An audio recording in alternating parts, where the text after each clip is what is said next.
चलें जी, lecture 69 part B, बिस्मिल्लाहिर्रहमानिर्रहीम। Okay,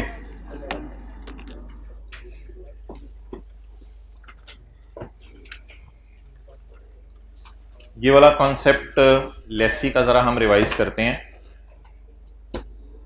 question 12 page 131, lecture 69 आपने कंप्लीट सुन लिया है, तो इसकी डिस्कशन हो गई थी सवाल की थोड़ी सी, बाकी हम आप करने लगे हैं। Residual value of the machine at the end of 3 years is 30। Lessee के एंगल से बातें हो रही हैं। रेजिडुअल वैल्यू एंड पे होगी 30, जिसमें से लेसी ने 20 गारंटी कर दी है, जिसमें से लेसी ने 20 गारंटी कर दी है।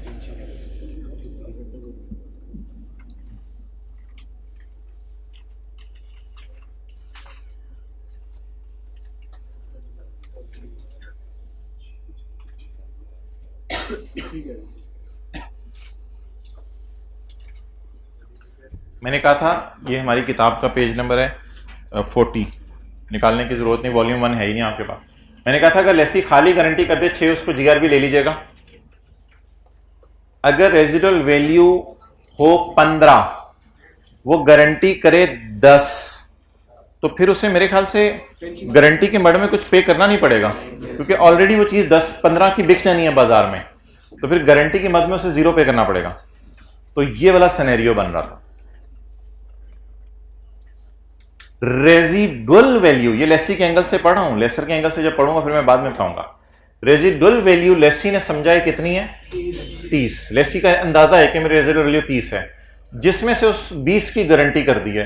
तो इसका मतलब है उसको पता है मैंने चीज को इंशाल्लाह मिसयूज करना ही नहीं, तो 20 की गारंटी तो लेसर की रिक्वेस्ट पे कर दी उसको, वो अब उसने कर दी। लेकिन मुझे बताएं अब ये बाजार में बिक कितने का जाएगा? 30 का। तो फिर लेसी को ये 20 देने की जरूरत पड़ेगी या नहीं पड़ेगी? तो अब जीआरबी हम कितनी लेंगे? 0 लेंगे। अच्छा, समरीज वाला पेज कौन से? 68 60। वो वैसे ही मैं लेसी का सवाल करना है ना, तो लेसी के सवाल के अंदर वो पेज निकाल के रख लेते हैं। चलें जी, how we will start the question. LP, PV of LP. Entries देखें लेसी की क्या क्या है। ROU debit, lease liability, credit. Lease liability में क्या क्या आएगा? डाउन पेमेंट, रेंटल और परचेज ऑप्शन की प्राइस या जीआरबी वगैरह। आईडीसी बिल्कुल अलग चीज है, उसकी अलग एंट्री होगी। प्रोविजन फॉर डीकमीशनिंग की बिल्कुल अलग एंट्री होगी। तो ये 3 एंट्रीज होंगी, आरओयू डेबिट, लीज लायबिलिटी, क्रेडिट। ये पैसे हमने लेसर को देने हुआ करेंगे, ये पैसे हम लॉयर को देंगे, और ये पैसे डी इंस्टॉलेशन के वक्त मजदूरों को देंगे। तो ये तीनों एंट्रीज इकट्ठी भी कर सकते हैं आप मर्ज करके, यानी तीनों को जमा करके आरओयू में डाल दें। ये 3 एंट्रीज अलग अलग कर सकते हैं, अलग अलग कर लेंगे जरा आसान हो जाएगी। ठीक है। अमोर्टाइजेशन शेड्यूल में कौन सी चीजें जाती हैं? अमोर्टाइजेशन शेड्यूल में वो चीजें जाती हैं जो पीवी ऑफ एलपी की कैलकुलेशन में यूज होती हैं। और वो कौन सी चीजें? डाउन पेमेंट, रेंटल और परचेज ऑप्शन। अब इस फॉर्मेट को सामने रखते हुए सवाल करना शुरू करते हैं। एलपी में क्या जाना है? एलपी में जाना है डाउन पेमेंट, रेंटल और परचेज ऑप्शन की प्राइस या जीआरबी। डाउन पेमेंट सवाल में गिवन नहीं है, वो आ गई 0। अच्छा यार, मैं कोई लफ्ज बोल रहा हूं कि एलपी में आईडीसी जानी है, एलपी में डीकमीशनिंग जानी है? नहीं नहीं नहीं नहीं, आईडीसी और डीकमीशनिंग आरओयू की कॉस्ट में जाएंगे। लायबिलिटी में क्या जाना है वो ये सफा बताएगा। डाउन पेमेंट, रेंटल और पीओ। हाँ, रेंटल में मैंने क्या है, नेट ऑफ आईडीसी। कोई लिखना चाहे तो रेंटल में नेट ऑफ आईडीसी। तो शुरू करें जी। डाउन पेमेंट बोले 0, रेंटल ये, जीआरबी 0। अच्छा, अब आप मुझे बता दें डिस्काउंटिंग जो मैंने करनी है 33 की, 38.5 की और 42.4 की। तो इसकी डिस्काउंटिंग करने से पहले अमोर्टाइजेशन शेड्यूल बना लेते हैं ताकि डिस्काउंटिंग करनी आसान हो जाए।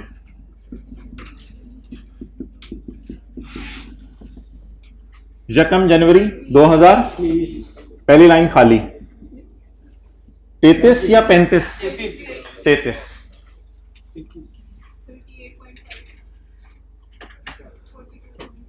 42.4। इसको कितने साल पीछे बुलाना है? 1 साल पीछे बुलाना है? बिल्कुल नहीं, इसको एज इट इज लिख दें। इसको कितने साल पीछे बुलाना है? 1 साल पीछे बुलाना है। सिंपल डिस्काउंट करेंगे 38.5 इंटू 1.12 रेज़ टू पावर -1। इसको कितने साल पीछे बुलाने हैं?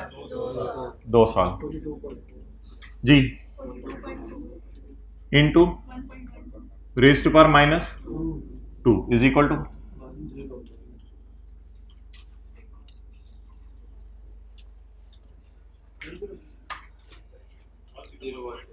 जी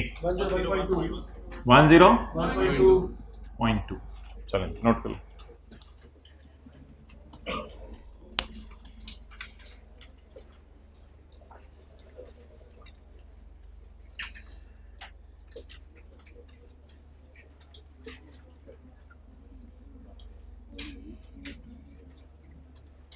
यार मुझे कोई ये बनवा दे उतनी देर। 101.2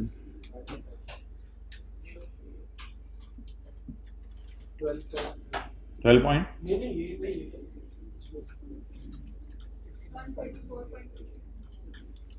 बढ़ कैसे सकता है? 68.2 इंटरेस्ट 8.2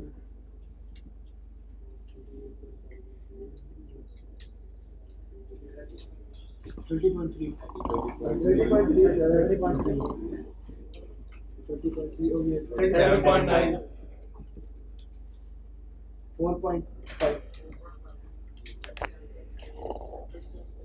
37.9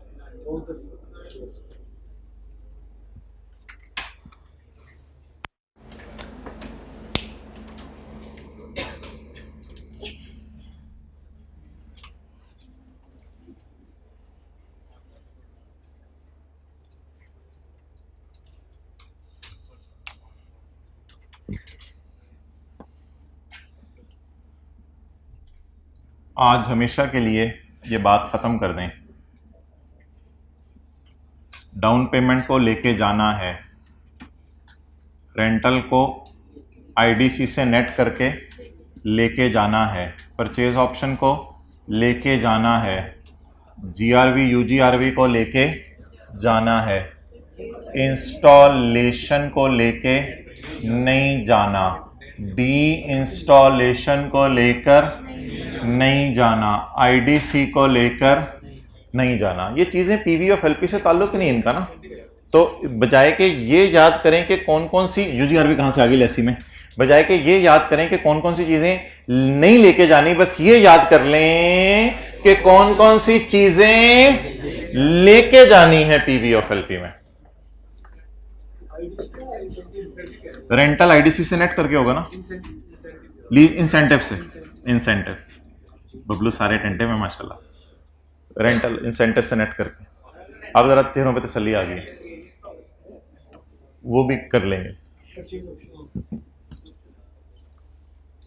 डन जी। डी इंस्टॉलेशन की अलग से एंट्री होगी इंशाल्लाह, और इंस्टॉलेशन की अलग से होगी आईडीसी। इन तीनों को बल्कि आरओयू में डायरेक्ट डालते हैं।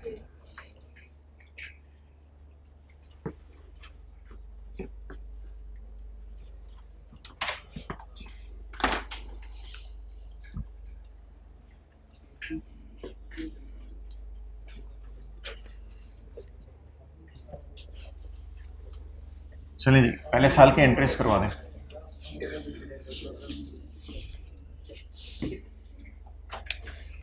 यकम जनवरी 2020 आरओयू डेबिट, लीज लाइबिलिटी क्रेडिट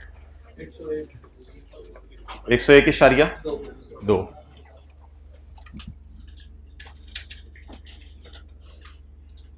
मेरे ख्याल से एक दो और फिगर्स सवाल में पड़ी हैं, वो जरा मैं देख लूं। एक दो और फिगर्स सवाल में पड़ी हैं। एक पड़ी हुई है आईडीसी, कितनी? 5 की। इसकी एंट्री बता दें।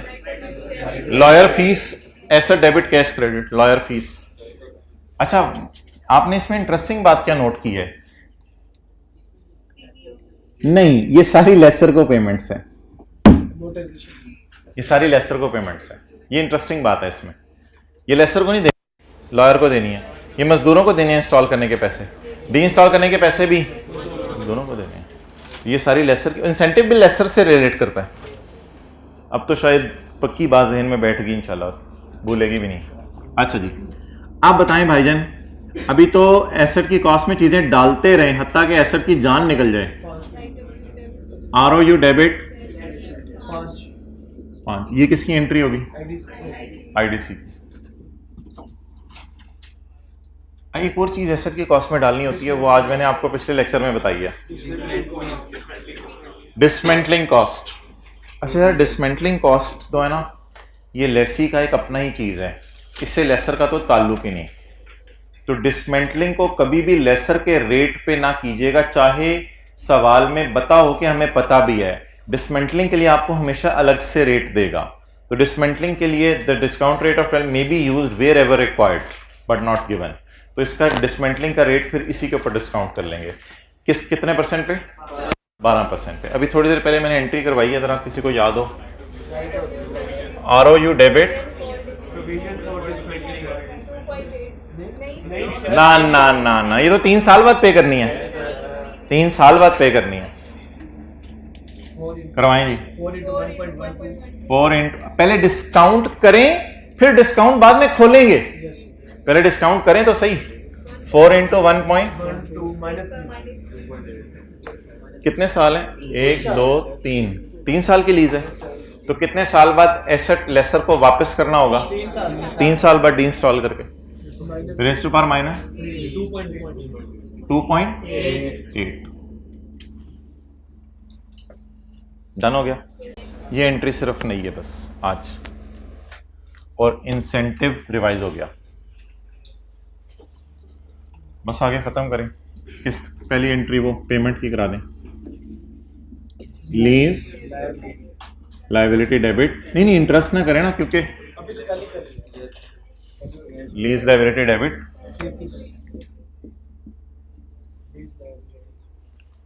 ये इंटरेस्ट ना बुक करना पड़ेगा। 8.2 interest expense debit, interest expense debit, ये लीज वाला इंटरेस्ट है 8.2।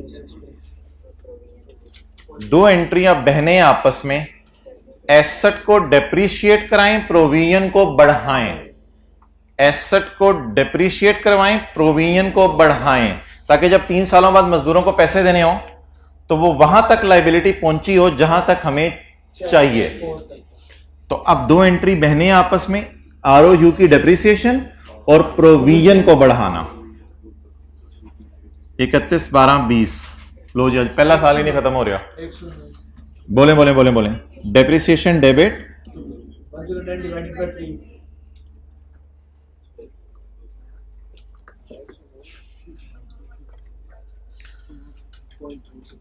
अगर ओनरशिप ट्रांसफर हो जानी है तो फिर डेप्रीशिएट करें यूजफुल लाइफ पे, और अगर ओनरशिप ट्रांसफर नहीं होनी तो फिर शॉर्टर पे डेप्रीशिएट करें। और अगर सवाल साइलेंट है तो एज्यूम करें कि एंड पे ट्रांसफर नहीं होना, इसलिए शॉर्टर पे डेप्रीशिएट कर दें। बल्कि लाइफ तो शायद अभी तक सवाल में मेरे ख्याल से गिवन ही नहीं है, तो फिर मजबूरन 3 साल के ऊपर ही करेंगे। यार ROU निकालनी पड़ेगी, ROU निकालनी पड़ेगी। 101.2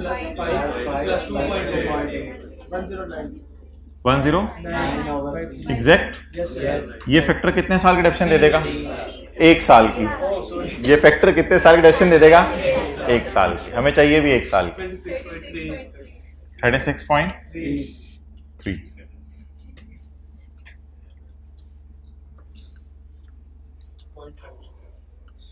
मजदूरों को कितने देंगे 3 साल बाद?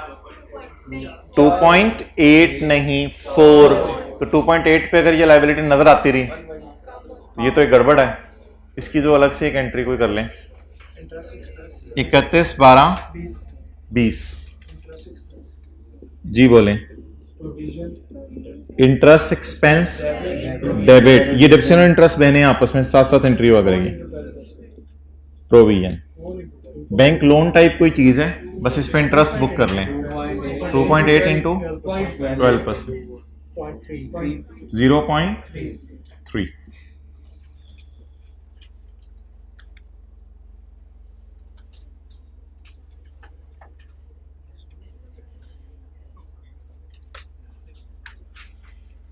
अल्लाह का शुक्र है यार, ये मेरा सवाल पेपर में बड़ा अच्छा हुआ था, मैंने सारी एंट्रीज कर दी। बैलेंस शीट मांगी हुई थी, P&L मांगा हुआ था, इसमें तो मैंने 9 नंबर लगाए थे अपने। मैं जा रहा हूं तरफ दोबारा,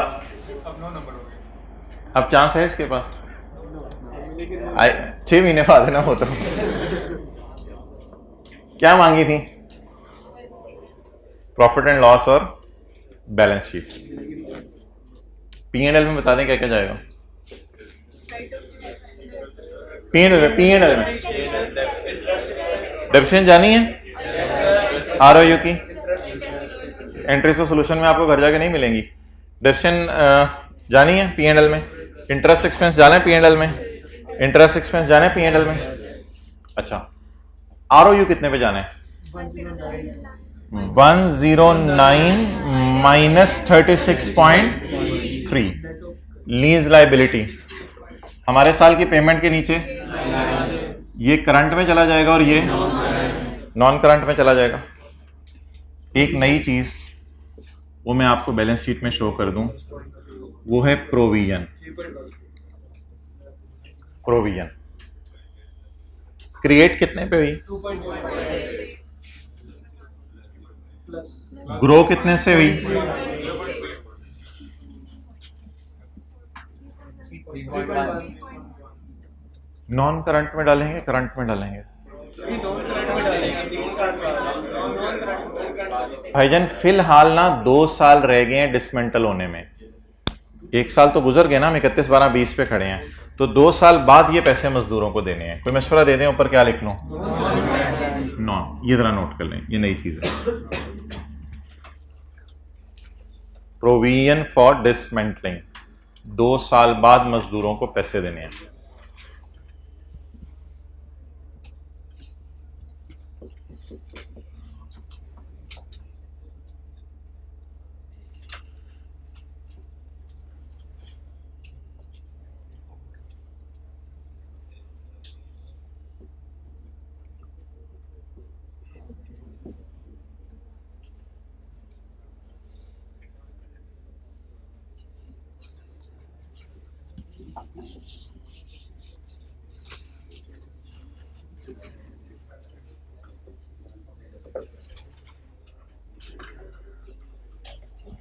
इधर आ जाएं।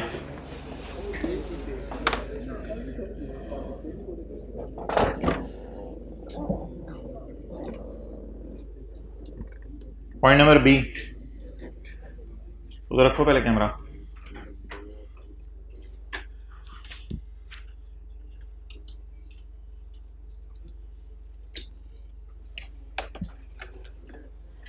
अच्छा, इसका कौन सा नोट बनेगा? लेसिका का नोट मांग ले। लेसिका का नोट मांग ले तो कौन सा बनेगा? ROU का।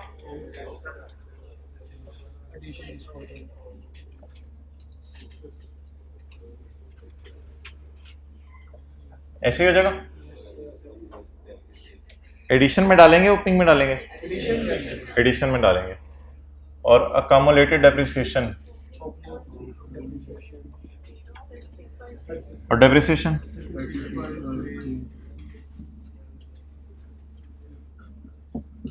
और ये बुक वैल्यू आ जाएगी। एक ROU का नोट बनेगा लेसी का। यार उधर से देखें ना, ऐसी लेसी का नोट इधर से देखें।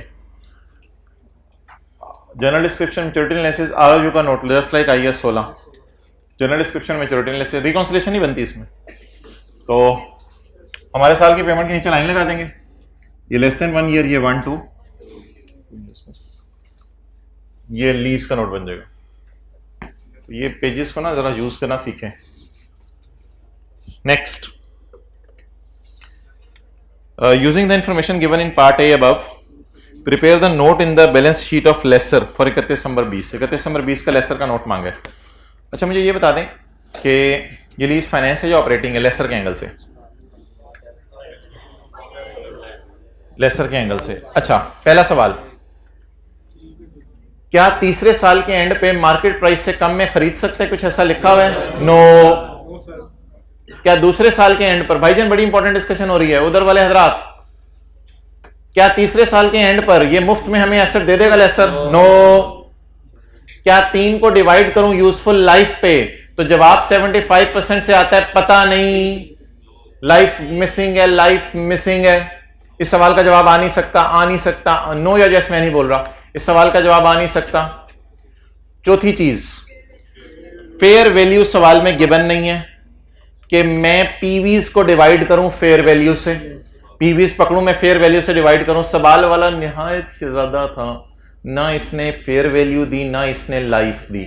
इस चौथे सवाल का जवाब भी नहीं पता चल रहा। पांचवा सवाल क्या, एसेट स्पेशल नेचर का है, कोई नहीं सवाल में लिखा हुआ। अब 3 सवालों का जवाब नो आया और चौथा और पांचवा लग नहीं सकता, क्या करें? It is the worst question in ICAP history which came, ये मार्च 2021 वालों के साथ हुआ था। कोई मिले ना सड़क पे मार्च 21 वाला, उससे पूछेगा लीज के दूसरे सवाल में तूने ऑपरेटिंग लीज वाला नोट बनाया था, फाइनेंस लीज वाला नोट बनाया था। आधे बच्चे फाइनेंस लीज वाला नोट बना के आए थे तकरीबन, इधर जो मुझे मिले, हो सकते हैं मुझे मिले ही वो। अच्छा, आधे बच्चे फाइनेंस लीज वाला नोट बना के आए थे, आधे ऑपरेटिंग वाला नोट बना के थे। अल्लाह का शुक्र है पास दोनों हो गए थे। और आईकैप को जब कमेंट्स दिए हमने तो आईकैप ने भी अब तोबा कर लिया कि ऐसा सवाल मैं आइंदा इंशाल्लाह नहीं डालूंगा। और मार्च 2021 होगी, उसके बाद 3 अटैम्प्ट्स आ गए हैं, आईकैप ने तोबा कर लिया, ऐसा अजीब सवाल नहीं डाल ली जिसमें पता ही ना चले लीज फाइनेंस है या ऑपरेटिंग है। बहरहाल आईकैप ने अपने सोल्यूशन में इसको फाइनेंस लीज लिया हुआ है, मैं भी इसको फाइनेंस लीज लेके चल रहा हूँ। मुझे तो कुछ समझ नहीं आई थी बात की। आईकैप ने एक थोड़ा सा अजीब सा जवाब दिया था, रिकॉर्डिंग हो रहा है, यूट्यूब पे भी जानी है। तो आईकैप को मैंने ये ईमेल की तो आईकैप ने कहा आमतौर पे चीज़ों की लाइफ, कोई मशीनों की लाइफ 3 साल 4 साल ही होती है, ज़्यादा होती नहीं। तो इसलिए लाइफ टोटल 3-4 साल ही होती है। टेक्नोलॉजी इतनी तेज़ी से दुनिया में चेंज हो रही है तो लाइफ शायद 3-4 साल ही हो, तो 100% लाइफ का तकरीबन आप इंजॉय कर रहे थे, तो इसलिए ये फाइनेंस लीज थी। तो ये कोई ऐसा जवाब आपसे शेयर भी करते हुए मुझे शर्म सी आ रही है। तो लेकिन उसके बाद ऑब्वियसली आईकैप ने अपने आप को जस्टिफाई तो कर लिया ये जवाब देके, लेकिन बाद में इस हरकत से उसने तोबा कर ली। लेकिन अगेन आई से फाइनेंस और ऑपरेटिंग दोनों वाले बच्चे कहते हैं हम पास होके आए हैं। ये नहीं पता इस सवाल की बेस पे हुए या किसी और की बेस पे हुए हैं। अच्छा, फिलहाल इसको फाइनेंस लीज समझ के मैं सॉल्व करने लगा हूँ। फाइनेंस लीज की रिवीजन, फाइनेंस लीज का सवाल कैसे शुरू होने, ये है ना, ये शुरू कहां से होने, जीआई और एनआई से। GI is down payment plus rental plus purchase option. If ownership will not transfer, GI is equal to down payment plus rental plus GRV plus UGRV, ये चीजें जमा करेंगे। अच्छा भाई मेरे, ये अंग्रेजी का फिक्रा, अब आप पूरा सवाल मैं पढ़ूंगा लेसर के एंगल से। अब आपने देखना है लेसर के एंगल से कैसे चीज़ों को लेके चलना है। On 1 January Dettol acquired a machine, तो लेसर ने मशीन दी होगी, उसने 3 साल के लिए लीज पे लिया है, तो लेसर ने 3 साल के लिए लीज पे दी होगी। पहला किराया अगर उसने 35 पे करना है तो उसको मिलेगा। हर साल अगर किराया बढ़ना है तो लेसर को बढ़ा हुआ मिलेगा। जहां पे कोई चेंज आई मैं खुद बताऊंगा, अभी तक सवाल उसी तरह चल रहा है।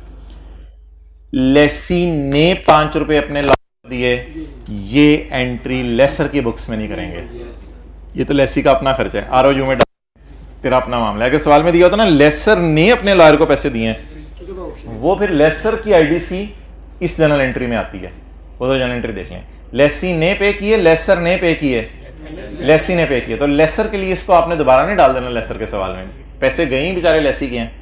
इस लाइन को मैंने काट दिया ताकि मेरा सवाल किसका बनता जा रहा है, लेसर का। As an incentive to deal, lessor ने कहा तुझे 2 रुपए छोड़ूंगा, इसका मतलब है लेसर 35 की बजाय 33 लेगा, तो इस बात को लिखा रहने दें। लेसर को अपना रेट पता होगा, ये ना कहिएगा लेसर को अपना भी नहीं पता और लेसी को नहीं पता। तो लेसर हमेशा यूज भी इम्प्लिसिटी करता है, इसमें हमने कोई एक्सेप्शन भी नहीं डाली थी। लेसर यूज भी इम्प्लिसिटी करता है, हाँ वो मैन्युफैक्चरर डीलर के केस में हायर ऑफ करता है कुछ, लेकिन इधर तो लेसर इम्प्लिसिट रेट यूज करता है। इसलिए लेसर को अपना रेट, अगर अपना ही रेट ना पता हो तो लेसर को अपना रेट पता होगा। ओके आगे चलें, आगे चलें यार। ये जो सवाल है ना, इसको अब आप देखें। The residual value is estimated at 30 out of which lessee has guaranteed 20। Lessor के एंगल से मैंने कहा था इसको ऐसे सोचा करें, the residual value is 30 out of which lessee has guaranteed 20, so the remaining is unguaranteed. Note करें, लेसर के एंगल से इसको ऐसे पढ़ते हैं, सो रिमेनिंग इज अनगारंटेड। वो पहले किसके एंगल से पढ़े थे? लेसी के एंगल से। The residual value is 30, lessor के जूते पहन के सोचें, रेजिडुअल वैल्यू 30 है, उसमें से 20 लेसी दे देगा तो बाकी किसी कहीं और से आ जाएंगे, फिर ऐसे को बाजार बेच के।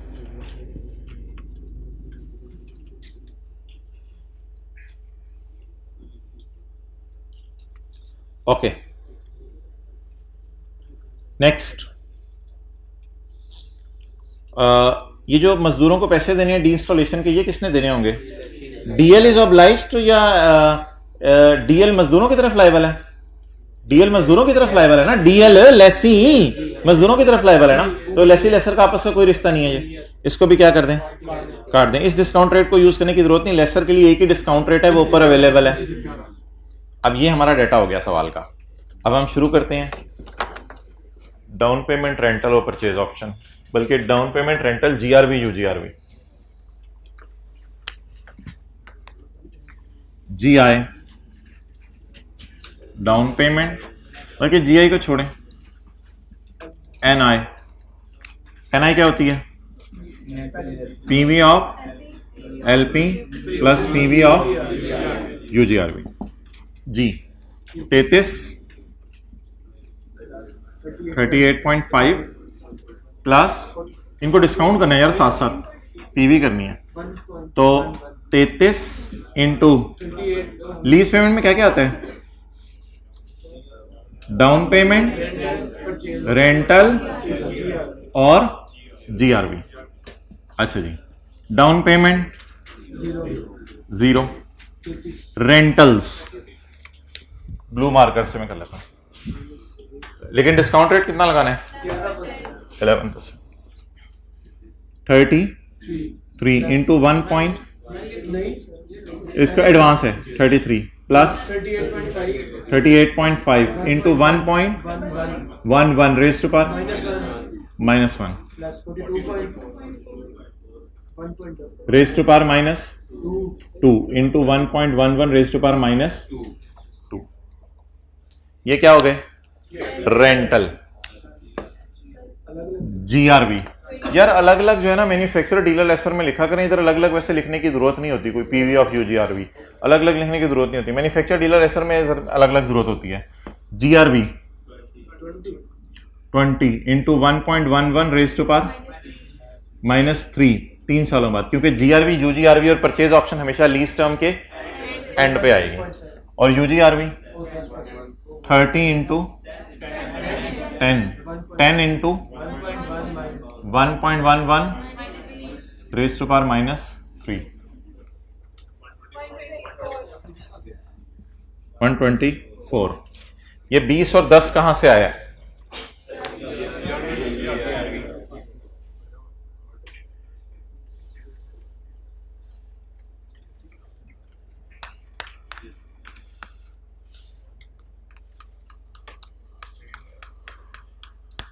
मैं कोशिश करता हूँ वैसे कल 3-4 मिनट अगर निकाल लूँ, लेसी और लेसर के एंगल से जीआरवी, यूजीआरवी आपको रिवाइज करवा दूँ, ताकि वो एक बाकी चीज़ें तो बंदा हैंडल कर ही लेता है, ये कोई चीज़ आ रही है जो थोड़ा टफ टाइम दे रही है, इसको रिवाइज कर लेते हैं अगर।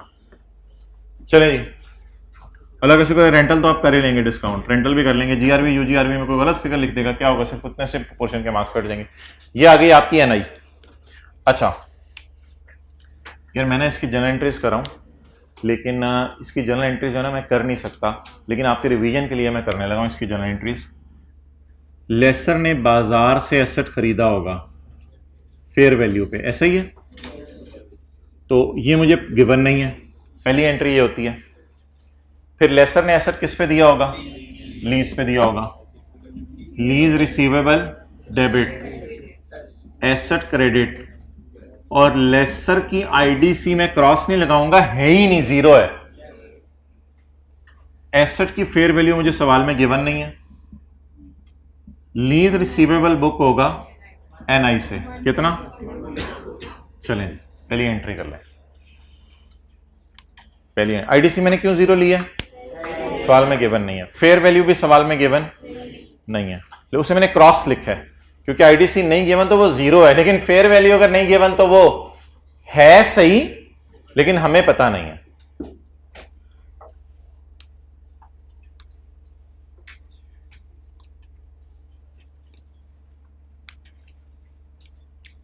अच्छा, जो इसका अमोर्टाइजेशन शेड्यूल बनेगा 124 से शुरू होगा ना, और एंटायरली डिफरेंट इसका अमोर्टाइजेशन शेड्यूल होगा।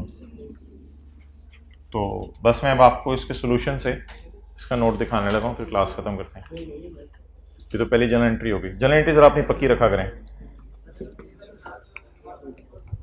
यार। वैसे आपकी बात ना बिल्कुल ठीक है, क्योंकि ना आईडीसी 0 है, इसलिए आप रिवर्स वर्किंग कर सकते हो। ये 124 होगी, ये भी 124 होगी, ये भी 124 होगी, और बिल्कुल मुझे इस बात पे एतराज नहीं है आपके। तो हाँ, लीज रिसीवेबल एनआई क्यों आई? मैं तो कुछ भी नहीं समझाऊंगा आपको, मैं तो बस ये सफा दिखाऊंगा आपको। ये सारा समरीज को जरा पक्का रखो, समरीज को पक्का रखो। लीज रिसीवेबल एनआई पे, एसेट फेयर वैल्यू पे, cash credit, asset debit, cash credit. ये इंशाल्लाह जब आप आखिरी दिनों में रिवीजन करते हैं ना तो ये चीज़ें ज़्यादा पक्की हो जाती हैं। मैं इसीलिए भी साथ साथ दिखा के कर रहा हूँ ताकि अगर भूली में तो याद आ जाए। अच्छा जी, अब इसने क्या मांगा है सवाल में? नोट मांगा है।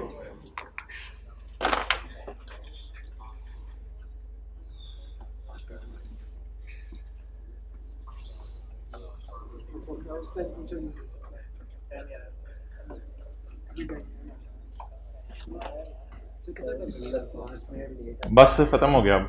हाँ जी जी भाईजान, जगम जनवरी 20 को रेंटल बोलें 33, एनआई निकाल ली भी 124, दूसरा रेंटल 38.5, तीसरा रेंटल, और जीआरवी यूजीआरवी इकट्ठी करके डालते हैं हम इधर क्योंकि सेम डेट है, तो जीआरवी यूजीआरवी इकट्ठी करके डाल दी 30। लेकिन याद रखिएगा इसमें जीआरवी कितनी है और यूजीआरवी कितनी है, वो अलग से याद रखिएगा। ये क्या है और ये यूजीआरवी। ये करने के बाद हमारे साल की पेमेंट के नीचे, ला ला सबर सबर सबर, हमारे साल की पेमेंट के नीचे लेस देन 1 ईयर, 1 to 2, लेकिन लेस देन 1 ईयर में ये डालने, 1 to 2 में ये डालने, और जीआरवी डालने, क्योंकि यूजीआरवी आर रिकॉन्सिलेशन अलग से ऐड होनी होती है ना। तो लेस देन 1 ईयर कितना हो गया? 38.5, 1 to 2 ईयर 42.35 20। यूजीआरवी क्यों नहीं डाली? वो अलग से डालेंगे।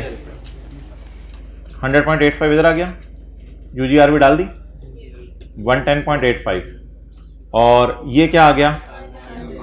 अनअर्न्ड, ये वाला और ये वाला, क्योंकि ये तो P&L में चला गया होगा ना, तो ये अर्न्ड कमा लिया और ये अनअर्न्ड 6.88 और 2.96, एंड इट इज ऑल। अच्छा, अब जो असल में दूसरा सवाल था जिसकी वजह से मैंने आपको किया था, वो सवाल आपकी मर्ज़ी है, आप कराइएगा नहीं कराइएगा तो मैं कल क्लास में एक दफ़ा पढ़ दूंगा, आपकी मर्ज़ी है। आपने लोड अपना अपने मुताबिक शेयर करना है कि कल करना है या आज करना है।